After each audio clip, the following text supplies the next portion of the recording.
강론되는 바와 같은 엄연한 사실 때문에 견강부회적으로 주장하고 있는 태권도 역사가 재정립되어야 합니다.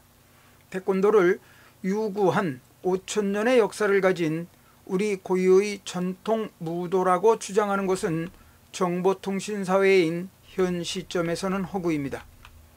발전이란 명분을 내세워 앞만 보고 달려왔다면 이제는 내실을 다져야 합니다. 모방도 창조입니다. 가라데를 모체로 근대 무술로 시작된 태권도가 스포츠라는 성격으로 세계화된 것 그 자체로 태권도는 우리의 것이 분명한 것입니다. 이제는 세계화된 태권도가 태권도 본연의 모습인 무도로서 새롭게 태어나 무도 태권도로 다시 세계화된 태권도의 찬 모습을 보여야 합니다.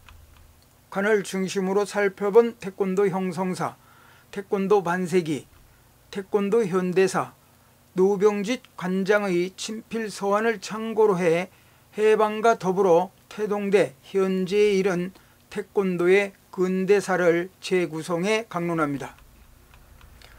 이종우는 최용희와 사이가 좋지 않았습니다. 최용희는 이종우만 설득하면 태권도계를 완전히 장악할 수 있다며 적극적으로 접근했으나 이종우는 마음을 열지 않았습니다.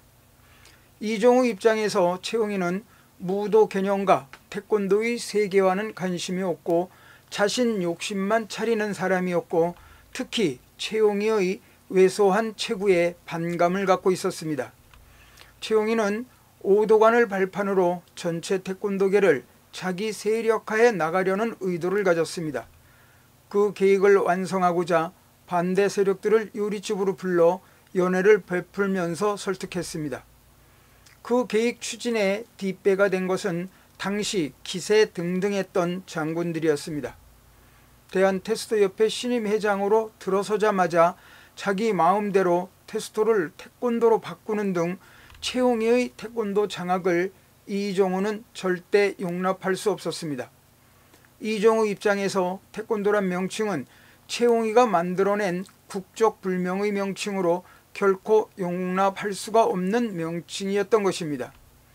이종우 관장은 가라데란 명칭을 고수했습니다.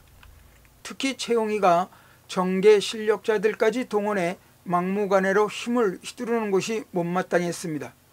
최용희의 이런 행동은 물론 체육회장과 전무이사도 이종우에게 태권도로 명칭을 바꾸는 데 협조하라고 압력을 넣기도 했습니다. 이런 상황으로 인해 그들과는 말도 하지 않고 지내는 상황으로 치달았는데 서로 대면하는 계기가 만들어집니다.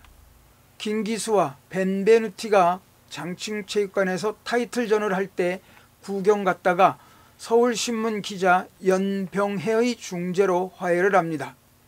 그런데 화해는 했는데 새로운 상황이 전개됩니다. 최용희가 대통령 박정희로부터 신임을 받지 못한다는 사실을 감지하게 됩니다.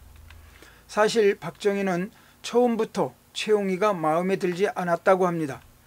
군 선배라고 거들먹거리고 정치적으로 상당한 의미가 있는 태권도계에서 위세를 더해가는 최용희 활동에 못마땅하게 생각했다고 전해집니다.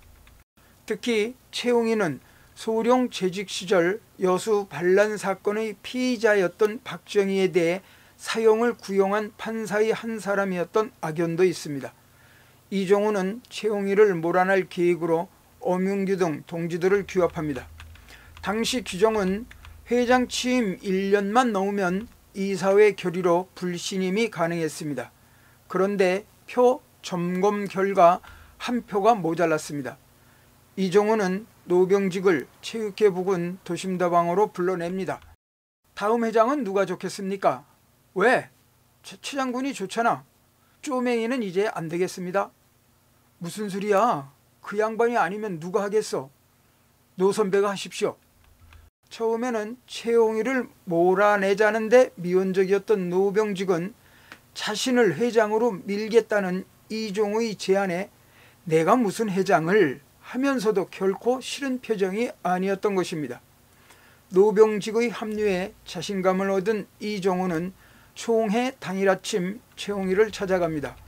자진 사퇴를 권유하기 위해서 이미 대세가 기울어진 것을 눈치챈 최용희는 6개월만 더 회장직을 수행하도록 해달라고 합니다.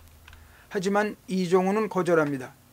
그러지 말고 국제태권도연맹 결성에 협조할 테니 권위와 돈, 명예 중에서 명예만 가지시오라고 거절합니다.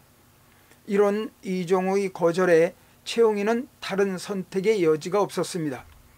그러면서 이런저런 복합적인 이유로 결국은 캐나다로 망명해 국제태권도연맹을 창설합니다.